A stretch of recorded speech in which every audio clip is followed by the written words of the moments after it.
अस्सलाम वालेकुम। कैसे हैं आप सब लोग? आई होप आप सब लोग अच्छे होंगे। सो गाइज़, आज की इस वीडियो में हम डिस्कस करने वाले हैं anatomy of the cornea. Basically जो कॉर्निया जो होती है उसकी एनाटॉमी क्या होती है। एनाटॉमी के अंदर हम डिस्कस करेंगे dimension of the cornea, layers of the cornea, blood supply and nerve supply of the cornea और इसकी फिजियोलॉजी के बारे में। सो गाइस, वीडियो को स्टार्ट करते हैं। इसके बाद हम इस बात करेंगे disease of cornea. Disease of cornea को डिस्कस करने से पहले हम डिस्कस करेंगे anatomy of the cornea. So friends, video start करते हैं। सबसे पहले हमारे यहाँ पे एनाटॉमी ऑफ कॉर्निया में कुछ पॉइंट दिए हैं कि हमारी जो कॉर्निया जो होती है वो क्या होती है। सो सबसे पहले जो पॉइंट दिया है वो दिया है हमारा cornea is transparent avascular dome shaped. So transparent, so हमारी जो कॉर्निया जो होती है वो ट्रांसपेरेंट होती है। ट्रांसपेरेंट क्यों होती है? अगर हमारी कॉर्निया ट्रांसपेरेंट नहीं होगी तो बेसिकली जो रेज ऑफ लाइट हैं वो हमारे एंटर नहीं होंगी आँख में। सो गाइस, इसलिए जो हमारी कॉर्निया जो होती है वो ट्रांसपेरेंट होती है। एवेस्कुलर, यहाँ पे एवेस्कुलर क्यों दिया है? क्योंकि इसमें ब्लड वेसल्स, अगर इसमें ब्लड वेसल जो है वो प्रेजेंट होंगे तो ये क्या होगा, हमारा वेस्कुलर होगा, न कि एवेस्कुलर होगा। तो इसमें क्या, एवेस्कुलर का मीन्स होता है एब्सेंस ऑफ ब्लड वेसल्स। इसमें जो ब्लड वेसल जो होती हैं वो पेरीफेरी में होती हैं, न कि सेंटर में, कॉर्निया के पेरीफेरी में। इसके बाद जो दिया है हमारा डोम शेप्ड, ये क्या होती है, डोम शेप्ड की होती है। जैसे मान लीजिए जो हमारी वॉच जो होती है, मतलब घड़ी बॉल वॉच होती है, उसमें जो ऊपर जो शीशा जो लगा होता है, ऐसे ही हमारी आई बॉल पे कॉर्निया होती है। अंदर उसमें जो सारे नंबर दिए होते हैं हमारी, और उसमें सुई होती हैं वॉच में, उसी तरह से क्या है, हमारी आई बॉल पर कॉर्निया होती है। तो ये क्या है, डोम शेप्ड की होती है, वॉच लाइक ग्लास स्ट्रक्चर। उसके बाद जो सेकंड पॉइंट है इसमें वो है nourishment, cornea nourishment aqueous humour tear film. Basically जो कॉर्निया है, अब कॉर्निया जब वर्क करती है तो उससे भोजन की भी आवश्यकता होती है। तो बेसिकली जो कॉर्निया जो नरिशमेंट जो लेती है हमारा, वो एक्वस ह्यूमर और टीयर फिल्म से लेती है।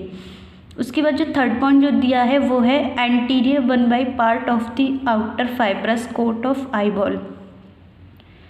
बेसिकली हमारा जो आई बॉल का, जो हमारा कॉर्निया जो होती है वो आई बॉल का 1/6 पार्ट होता है, और 5/6 पार्ट हमारा स्क्लेरा कहलाता है।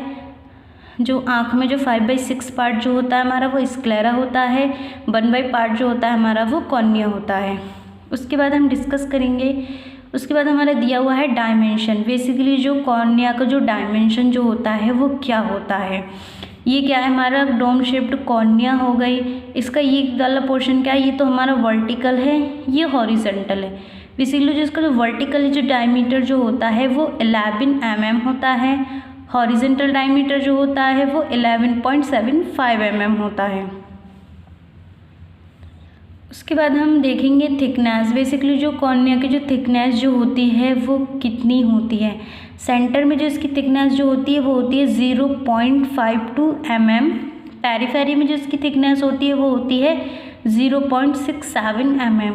इसकी सेंटर में थिकनेस कम होती है और पेरीफेरी में ज़्यादा होती है। उसके बाद हम देखेंगे रिफ्रैक्टिव इंडेक्स। बेसिकली जो कॉर्निया का जो रिफ्रैक्टिव इंडेक्स जो होता है हमारा वो होता है 1.37 micro.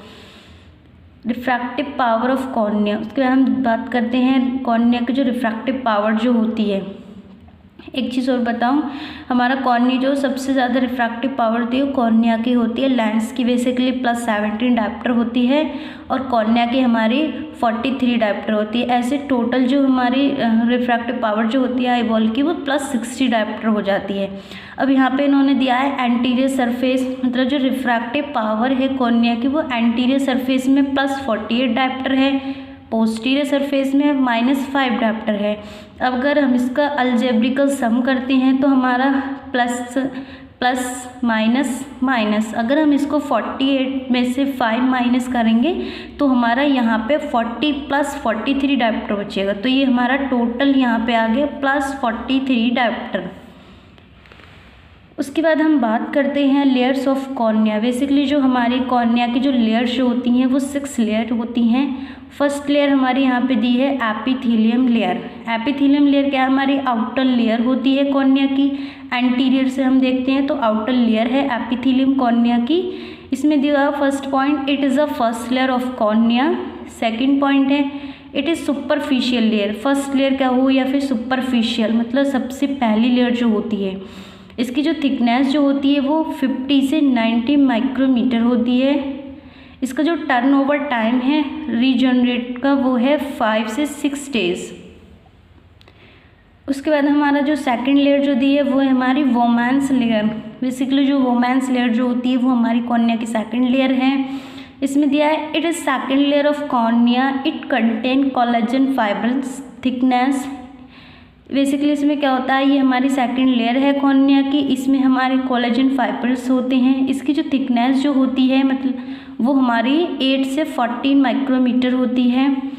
This layer is not regenerate. ये जो लेयर है वो रीजनरेट नहीं होती है। एपिथेलियम हमारी रीजनरेट हो जाती है। मान लीजिए कोई भी स्कार फॉर्म होता है स्टार्टिंग में, अगर एपिथेलियम में है तो वो रीजनरेट हो जाएगी। कोई भी अल्सर, मान लीजिए अगर कोई अल्सर होता है नॉर्मली कुछ पत्ता वगैरह या कुछ फॉरेन बॉडी लग जाती है जिसकी वजह से हमारा एपिथेलियम में स्कार बन जाता है। अगर स्कार हमारा एपिथेलियम में है तो वो बेसिकली इजी रीजनरेट हो जाएगी और क्या है कॉर्निया का फिर से ट्रांसपेरेंट हो जाएगी। लेकिन अगर वो स्कार वोमेन लेयर तक फॉर्म कर गया तो वो रीजनरेट नहीं होगी। उसके बाद हमारा दिया है third stromal layer. Stromal layer का हमारी it is third layer of cornea. ये क्या हमारी कॉर्निया की थर्ड लेयर है। इसकी जो थिकनेस है वो 90 mm है। सबसे ज़्यादा जो थिक जो होती है हमारी वो स्ट्रोमल लेयर होती है। It's maintain the transparent. ये क्या है कॉर्निया की ट्रांसपेरेंसी को मेंटेन करती है। It consist of collagen fibres. इसमें क्या हमारे कोलेजन फाइबर्स कंसिस्ट होते हैं। उसके बाद हम बात करते हैं फोर्थ लेयर की। कॉर्निया की जो फोर्थ लेयर है वो हमारी प्रीडेस्मेंट मेम्ब्रेन, जिसको ड्वार्स लेयर बोलते हैं। It is fourth layer of the cornea. ये क्या है कॉर्निया की फोर्थ लेयर है। इसकी जो थिकनेस है वो 15 mm है। A cellular structure which is very strong and impervious to ear. ये क्या हमारी बहुत ही स्ट्रॉन्ग लेयर होती है। उसके बाद जो थर्ड लेयर फिफ्थ लेयर की बात करें तो इट इज़ डेस्मेंट मेम्ब्रेन। डेस्मेंट मेम्ब्रेन क्या हमारी it is the fifth layers of cornea. ये कॉर्निया की फिफ्थ लेयर है। It's thickness will increase. इसकी थिकनेस जो है वो इंक्रीज़ करती है इन बर्थ। इसकी जो थिकनेस है वो इंक्रीज़ करती है। बर्थ के समय जो इसकी थिकनेस जो होती है वो 3 माइक्रोमीटर होती है और यंग में जो इसकी थिकनेस जो होगी वो 10 से 12 माइक्रोमीटर होगी। It's separated from the stroma. ये क्या होती है स्ट्रोमा पर सेपरेट होती है। It's made of collagen and glycoprotein. ये हमारी डेस्मेंट मेम्ब्रेन है वो कोलेजन एंड ग्लाइकोप्रोटीन से बनी होती है।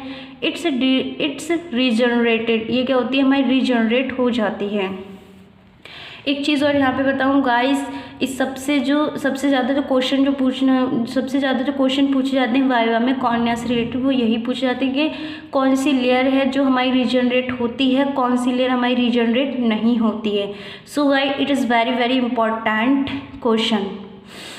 उसके बाद हम बात करते हैं 6 लेयर का एंडोथेलियम मेम्ब्रेन। बेसिकली जो हमारी एंडोथेलियम मेम्ब्रेन क्या है it is 6 layer of cornea large in size. ये क्या होती है हमारी कॉर्निया की 6 लेयर है, लार्ज इन साइज बड़ी होती है साइज में। Cell density is around 60,000 cells mm² at birth. इसकी जो सेल डेंसिटी जो होती है वो 60,000 सेल्स माइक्रोमीटर होती है बर्थ के समय। The number cell reduce to about 24,000 to 30,000 cells पर mm²। उसके बाद हम बात करते हैं blood supply of the cornea. यहाँ पे क्या है हमारा ब्लड सप्लाई की बात करें। अब आप एक क्वेश्चन यहाँ पे आता है कि अगर कॉर्निया तो हमारी ट्रांसपेरेंट है तो इसमें ब्लड सप्लाई, इसमें जो ब्लड सप्लाई जो होती है बिल्कुल पेरीफेरी में होती है, न कि सेंटर में होती है। बिल्कुल जहाँ पे हमारा जहाँ पे हमारा लिम्बस होता है जिस साइड में, वहाँ यहाँ पे ब्लड सप्लाई होती है छोटे छोटे एंटीरियर सिलरी वेसल्स के द्वारा। इसमें जो नर्व सप्लाई जो होती है वो ट्राइजेमिनल नर्व के द्वारा होती है नर्व सप्लाई। उसके बाद की फिजियोलॉजी फंक्शन की बात करें तो बेसिकली हमारा कॉर्निया का जो फंक्शन है, कॉर्निया का है like a window that control and focus the enter of light into the I. Cornea क्या करती है, कॉर्निया एक विंडो की तरह वर्क करती है जो कंट्रोल करती है लाइट, जो आई में, जो हमारी आँख में जो लाइट जो जाती है उसके फोकस को कंट्रोल करती है, जो एंटर जो करती हैं light. Most powerful refracting surface of the eye, ये क्या है, हमारी आई का सबसे ज़्यादा पावरफुल रिफ्रैक्टिव सरफेस होता है, क्योंकि इसकी जो रिफ्रैक्टिव पावर जो होती है +43 डायप्टर होती है। Also protect from UV rays lens and retina, ये क्या करता है, यूवी रेज से क्या करता है, प्रोटेक्ट करता है लेंस को और रेटिना को। सो गाइज ये क्या है, हमारे कॉर्निया के स्लेट्स का स्ट्रक्चर है। इसमें हमने अलग अलग तरह का दिखाया है, इसमें हमारी दूसरी तरह से स्ट्रक्चर शो किए गए हैं। देन नेक्स्ट जो इमेज है इसमें हमारी अलग तरीके से कॉर्निया स्ट्रक्चर शो किए गए हैं। Thank you so much guys.